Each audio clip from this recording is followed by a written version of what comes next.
Visual skills.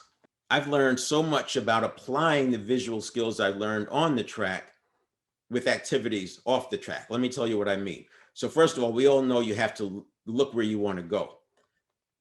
And if you do some reading on this topic of visual skills on track and performance riding, you understand that you want to have a wide view.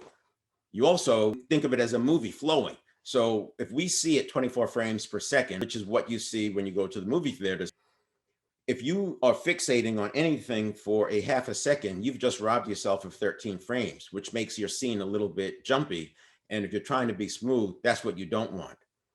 But the other thing about riding a motorcycle that people may not think about is the opposite of target fixation. We know what target fixation is. You look at something that you should be trying to avoid and you go right at it. What about the other thing? If you look somewhere else, your body, your brain does not want you to go where you're pointing if you're not looking there. And that can have disastrous consequences. You won't be able to go where you don't look. And I learned that in moguls with the snowboard, that if I'm looking at the mogul that I'm going to turn on, because we turn our body so much when you're doing moguls on a snowboard compared to skiing where you're more fall line, it's so hard to make that turn. And I had a bigger problem on my toe side turn.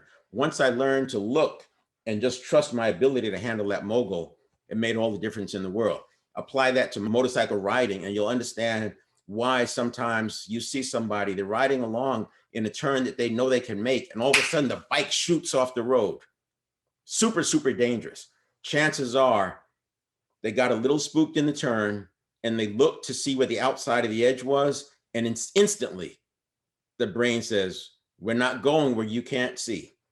And bam, be safe out there. Check out this segment. It's important.